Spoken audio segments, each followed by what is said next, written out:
ঘুম থেকে উঠলেন, এমনি এমনি উঠে চলে যাবেন না। উঠেন, বসেন, বসে ঘুমের ভাব দূর করেন। দূর করে বলবেন আলহামদুলিল্লাহিল্লাযী আহইয়ানা বা'দা মা আমাতানা ওয়া ইলাইহিন নুশুর। এবার বাথরুমে যান। বাথরুমে গিয়েই বাথরুমে ঢুকে গান গাওয়া শুরু করবেন না। বাথরুমে ঢুকেই বাম পা দিয়ে ঢুকবেন। ঢোকার সময় বলবেন বিসমিল্লাহ, আল্লাহুম্মা ইন্নী আউযু বিকা মিনাল খুবসি ওয়াল খাবাইস। বাথরুমে কিন্তু জিন শয়তান থাকে, আল্লাহ পাক বলছেন।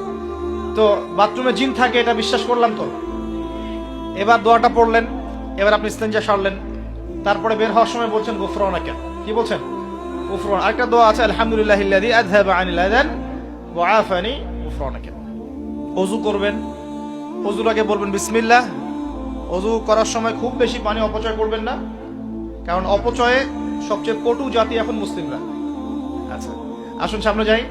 এবার ওযু করলেন, প্রথমে বিসমিল্লাহ বললেন, শেষে বলবেন কি আশহাদু আল্লা ইলাহা ইল্লাল্লাহ ওয়াহদাহু লা শারীকা লাহু ওয়া আশহাদু আন্না মুহাম্মাদান আবদুহু ওয়া রাসূলুহু। তার আগে মেসওয়াক করে নেবেন। কি করবেন?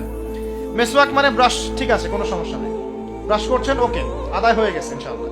মুখ পরিষ্কার করা, দুর্গন্ধ দূর করা। এই যে ওযু করলেন সুন্দর করে নবী সাল্লাল্লাহু আলাইহি ওয়াসাল্লামের মতো, আল্লাহর নবী বলছেন যে ওই ব্যক্তির জন্য জান্নাতের 8টা দরজা খুলে যাবে ইনশাআল্লাহ।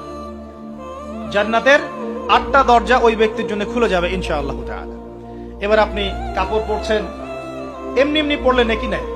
পরার সময় ডান দিক থেকে পড়ছেন এবং বলছেন আলহামদুলিল্লাহিল্লাযী কাসানি হাযা ওয়া রাযাকানিহি মিন গায়রি হাওলিন মিন্নি ওয়ালা কুওয়া। আপনি কাপড় পরলেও নাকি পাচ্ছেন আলহামদুলিল্লাহ।